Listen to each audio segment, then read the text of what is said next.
শুধু জামাত ৫,০০০-এর কম ভোটে হারছে এরকম আসনের সংখ্যা কত জানেন? ৫৩টা। তাই নাকি পিনাকি স্যার? ৫৩টা আসনে ৫,০০০-এর কম ভোটে হারছে জামাত এনসিপি জোট। এত বড় মিথ্যা কথা আপনি কই পাইছেন? নির্বাচন কমিশনের তথ্য অনুযায়ী ৫,০০০-এর কম ভোটে হার জিত হয়েছে মাত্র ২২টি আসনে। আপনি ৫৩টা আসন কোথায় পাইলেন? এবং এই ২২টি আসনে কারা জয়ী হয়েছে এটা জানার পরে আপনি এবং আপনার যে বট বাহিনী আছে এরা তো লজ্জায় মুখ দেখাতে পারবে না। নির্বাচনের পরে যতগুলো গুজব ছড়াইছেন আপনি এবং এই জামাত এনসিপির বট বাহিনী, সবগুলোর প্রমাণ আজকে ফাঁস করে দিব, জনগণের কাছে দেখাই দিব আপনারা কি পরিমাণ গুজববাজ। ঠিক আছে, আপনার ফ্যান ফলোয়ার্স বেশি, আপনি মিথ্যা কথা বলছেন, দ্রুত বলছেন, সেগুলো ব্যাপক ছড়ায় গেছে, কারণ মিথ্যা কথা বলতে তো সময় লাগে না।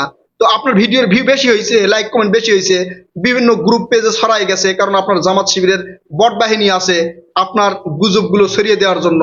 আমার ফ্যান ফলোয়ার্স কম, সাবস্ক্রাইবার কম, হয়তো বেশি ভিউ হবে না, কিন্তু আজকের এই ভিডিও যারা দেখবে তারাই লাইক কমেন্ট করে এই ভিডিও ভাইরাল করবে, এবং ফেসবুকে যারা দেখবে তারা ব্যাপকভাবে এই ভিডিও ছড়াই দিবে ইনশাল্লাহ, আপনার কাছে পর্যন্ত পৌঁছে যাবে। তখন লজ্জায় মুখটা একটু ঢাইকা রাখেন, মাস্ক পরেন। ঠিক আছে, তো এই যে পিনাকি ভট্টাচার্য স্যার যে বলছে ৫৩টি আসনে ৫,০০০-এর কম ভোটে হারছে জামাত এনসিপি জোট, মানে বোঝানোর চেষ্টা করছে আর মাত্র ৫,০০০-এর মতো ভোট পাইলে জামাত এনসিপি জোট আরো ৫৩টা আসন পাইতো। আসলে ঘটনা কি তাই? না, নির্বাচন কমিশন ইসির যে তথ্য, সেই তথ্য মোতাবেক ২২টি আসনে হার জিত হয়েছে ৫,০০০-এর কম ভোটে, এবং সেই ২২টি আসনের মধ্যে ১১টি আসনে জামাত এনসিপি জোট জয়ী হয়েছে। ১১টি আসনে। এমনও অনেক আসন আছে মাত্র ৩৯৫ ভোট বেশি পাইয়া জামাত এনসিপি জোটের এমপি হয়েছে। আর বিএনপি এবং বিএনপির জোট মাত্র ৯টি আসনে ৫,০০০-এর কম বেশি ভোটে জয়ী হয়েছে। তার মানে এই জামাত শিবির ১১টি আসনে মাত্র ৫,০০০ অথবা তার চেয়েও কম ভোটে জয়ী হয়েছে। বিএনপি আর একটু ভোট পাইলে তাহলে আরো এই ১১টা আসন বিএনপির পকেটে ঢুকতো। ঠিক আছে, তখন তো আরো কান্নাকাটি করতো জামাত এনসিপি জোট। কোথায় কোথায় এই ধরনের ঘটনা ঘটছে সেটাও কইতাছি। এই যে দেখেন, ঢাকা সহ, চট্টগ্রাম সহ বিভিন্ন বাংলাদেশের বিভিন্ন জেলায় মাত্র ৫,০০০-এর কম ভোটে ১১টি আসনে জয়ী হয়েছে জামাত এনসিপি জোট। ঠিক আছে, আর বিএনপি জয়ী হয়েছে মাত্র ৯টি আসনে। গুজব কম করে ছড়াবেন পিনাকি স্যার, কারণ আপনারা কইছিলাম আপনি যত মিথ্যা কথা বলবেন আমি কিন্তু কচ্ছপের কামড় দিয়ে ধইরিয়া সেটা বের করে নিয়ে আসবো। এগুলো তথ্য বের করতে আমাদের সময় লাগে, আর মিথ্যা আর গুজব যারা ছড়ায় তাদের কিন্তু সময় লাগে না, হুট করে একটা মিথ্যা কথা কয়ে দিল, সেটাই ছড়িয়ে গেল। এই তথ্যগুলো নির্বাচন কমিশন থেকে সংগ্রহ করছে রুমার স্ক্যানার। রুমার স্ক্যানারের বাংলা জানেন? গুজব স্ক্যানার। ঠিক আছে, তার মানে এই গুজব স্ক্যানার কিন্তু আন্তর্জাতিক সংস্থা, শুধু বাংলাদেশ না, বিশ্বের যে কোনো দেশের এই গুজবগুলো তারা স্ক্যান করে, ফ্যাক্ট চেক করে, সত্য কথাগুলো তুলে ধরে। শুধু এই মানে নির্বাচনের ফলাফল নিয়ে যে গুজব ছড়াচ্ছে তা না, তারেক রহমানকে নিয়েও কিন্তু এই জামাত এনসিপি জোট এবং পিনাকি ভট্টাচার্য স্যার মিথ্যা গুজব ছড়াইছে, সেগুলো প্রমাণ হয়েছে। এই যে দেখেন তারেক রহমান স্যার এই ভিডিওতে কি বলছে। ১২ তারিখ পর্যন্ত আপনারা জনগণের পা ধরবেন, তারপরে বাকি পরবর্তী ৫ বছর জনগণ আপনাদের পা ধরবে। এই ভিডিওতে কিন্তু শুনতে পাচ্ছেন, এটা হচ্ছে বট বাহিনীর একটা ফেসবুক পেজে পোস্ট করা হয়েছে। এই ভিডিওতে তারেক রহমান স্যার বলছে যে আপনারা ১২ তারিখ পর্যন্ত জনগণের পা ধরবেন, আর আগামী ৫ বছর জনগণ আপনার পা ধরবে। সেখানে সে লিখছে একটা দেশের প্রধানমন্ত্রী এই কথা কিভাবে বলতে পারে। ঠিক আছে, আসলে অরিজিনাল কথা তারেক রহমান স্যার কি বলছে সেটা আগে আপনাদের শুনাই নেই। ঠিক আছে, এই যে শোনেন। তাদের আরেক নেতা যার বাড়ি কিনা কুমিল্লা জেলায়, সেই নেতা কিছুদিন আগে তাদের এক দলীয় সমাবেশে বলেছে তাদের কর্মীদেরকে যে ১২ তারিখ পর্যন্ত আপনারা জনগণের পা ধরবেন, তারপরে বাকি পরবর্তী ৫ বছর জনগণ আপনাদের পা ধরবে। এখানে তারেক রহমান স্যার নির্বাচনী প্রচারণায় এই জামাতের এক নেতার উদাহরণ দিছে। জামাতের এক নেতা কইছিল যে আপনারা আমাকে এই ১২ তারিখ পর্যন্ত যা জনগণের পা ধরবেন, আর জনগণ হাঙ্কেরে পা ধরবে ৫ বছর। সেই উদাহরণটা কাটছাট কইরা এই জামাত শিবিরের বট বাহিনী সোশ্যাল মিডিয়ায় ছড়াই দিছে, সেটাও ধরা পড়ছে রুমার স্ক্যানারে। ঠিক আছে, এই ধরা পড়ার পরে জামাত শিবিরের যে বট বাহিনী আছে এই ভিডিও দেখার পরে তাদের তো লজ্জায় মুখ দেখানোর কোনো সুযোগ থাকবে না।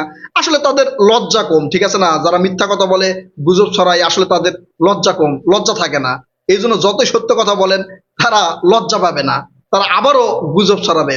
ঠিক আছে, শুধু তাই নয়, এই যে দেখেন এখানে এই যে ধর্মমন্ত্রী যিনি হয়েছে বিএনপির পক্ষ থেকে ধর্মমন্ত্রী, তারা গুজব ছড়াইছে এরা নাকি নাচতেছে, অর্থাৎ ধর্মমন্ত্রী নাকি বিএনপির একটা কার্যালয়ে নাচতেছে।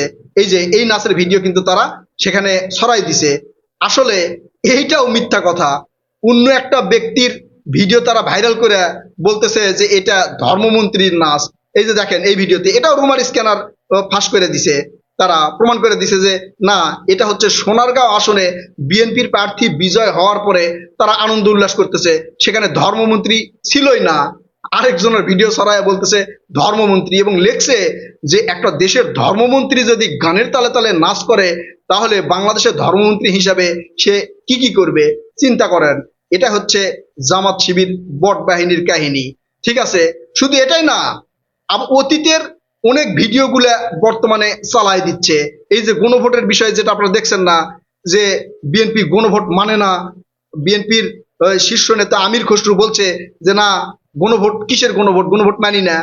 আজ এই ভিডিও এটা শোনেন, আগে শোনেন। কিসের গণভোট? গণভোট বলে কিছু নাই। গণভোট গণভোট বলে কোনো আলোচনার বিষয় না। এটা ওখানেও এখানে বিএনপি নেতা আমির খসরু বলতেছে কিসের গণভোট, গণভোট নিয়ে কোনো আলোচনা নাই। এইটা যখন গণভোট নিয়ে আলোচনা হচ্ছিল অন্তর্বর্তীকালীন সরকারের সময়, মানে ডক্টর ইউনূসের সরকারের সময়, তখন তিনি বলছে যে গণভোট নিয়ে কোনো আলোচনা হয় নাই। তো তখন তো আলোচনা সমালোচনা অনেক ইয়া চলছিল, কেউ গণভোটের পক্ষে যাচ্ছিল, কেউ বিপক্ষে যাচ্ছিল। পরবর্তীতে গণভোটের পক্ষে বিএনপি গেছে। এই আগের ভিডিওগুলো মানে ভাইরাল করে দিয়ে বলতেছে যে বিএনপির নেতা আমির খসরু এই যে যে গণভোট হয়ে গেছে এই গণভোট মানতেছে না। কিসের গণভোট বলতেছে? এটা হচ্ছে জামাত শিবির বট বাহিনীর মানে কীর্তি কাহিনী। ঠিক আছে, আগের ভিডিও এখন দিয়ে বলতেছে যে এইটা গণভোট মানতেছে না বিএনপি। বুঝতে পারছেন, এটাই হচ্ছে জামাত শিবির বট বাহিনীর হাতিয়ার, গুজব ছড়ানা। ভিডিওগুলো ব্যাপকভাবে ছড়াই দিবেন, আরো আছে, আরো করছি। ঠিক আছে, এই যে আরেকটা ভিডিও দেখেন, এই ভিডিওতে একজন ট্রাক ড্রাইভারকে মারতেছে। ঠিক আছে, এখানে ছড়াই দিছে যে বিএনপির নেতাকে চাঁদা না দেওয়ায় ট্রাক ড্রাইভারকে মারতেছে। আসল ঘটনা কি জানেন? এটা আসল ঘটনা, এটাও রুমার স্ক্যানার ফাঁস করে দিছে। আসল ঘটনা হচ্ছে লেগুনার ড্রাইভার আর হচ্ছে ওই মানে ইয়ার ড্রাইভার, সিএনজির ড্রাইভার এটা মারামারি করতেছে। সিএনজি নিয়ে যাচ্ছিল, ওই সময় ওই ট্রাক মানে লেগুনার ড্রাইভার আসে বা ট্রাকের ড্রাইভার আসে ওই সিএনজি কে আঘাত করছে। যে ভিডিও করছে তার মুখে শোনেন কি বলে, শোনেন। তো গ্যাস আমাদের সিএনজি লাগাই দিছে, বুঝছেন, আমাকে সিএনজি মেরে দিছে। দেখছেন, শুনছেন? তার মানে এই সিএনজি কে লাগাই দিছে এই ট্রাক ড্রাইভার। লাগাই দেওয়ার কারণে এখন ওই সিএনজি ড্রাইভার নামে যা তারে মারতেছে। এটাও বিএনপির নেতারা চাঁদাবাজি করতেছে বলে চালাই দিচ্ছে। হ্যাঁ, ওখান থেকে কাটসাট করে নিয়ে এসে চালাই দিচ্ছে। ওই যে কিছুদিন আগে একটা ভাইরাল হয়েছিল না, যে লিঙ্ক দিন একটা কথা ছিল যে ভাই চালায় দেন, তো এরা খালি চালাই দিচ্ছে। এ হচ্ছে জামাত শিবির বট বাহিনী এবং পিনাকি ভট্টাচার্যের মিথ্যাচার। শুধু এটাই না, আরো অনেক গুজব ছড়াইছে, এরা অনেক গুজব ছড়াইছে। সেই গুজবগুলোর এক এক করে উত্তর দিবে ইনশাল্লাহ, আপনারা যদি আমার পাশে থাকেন।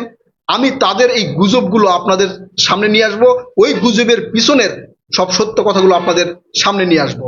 পিনাকি ভট্টাচার্য স্যারকে কয়েকটা কথা কই। পিনাকি ভট্টাচার্য স্যার, দেখেন হাইরা গেছেন, মাইনা নিছেন, ভালো কথা, কিন্তু গুজব ছড়াচ্ছেন কেন? আপনি সত্য কথা বলেন, সমস্যা নাই, কিন্তু আপনি যখন মিথ্যা কথা বলবেন তখন আমাদের একটু বেশি কষ্ট হয়, কারণ ওই মিথ্যা কথাগুলোর পিছনে সত্য কথা কি আছে সেগুলো তুলে নিয়ে আনতে হয়। ঠিক আছে, তো এরপরে যত মিথ্যা কথা ছড়াবেন কচ্ছপের কামড় দিয়ে সেগুলো ধৈর্য বাইর করে নিয়ে এসে সত্য কথা জনগণের কাছে জানাই দিব। আজকের ভিডিও যেভাবে ভাইরাল হচ্ছে, সবার কাছে যাচ্ছে, আপনার কাছে যাচ্ছে, ভবিষ্যতেও সেগুলো মিথ্যার জবাব আপনি পেয়ে যাবেন ইনশাল্লাহ। বাংলাদেশ জিন্দাবাদ। কথা হবে নতুন কোনো ভিডিওতে, ততক্ষণ পর্যন্ত ভালো থাকবেন ইনশাল্লাহ। আল্লাহ হাফেজ।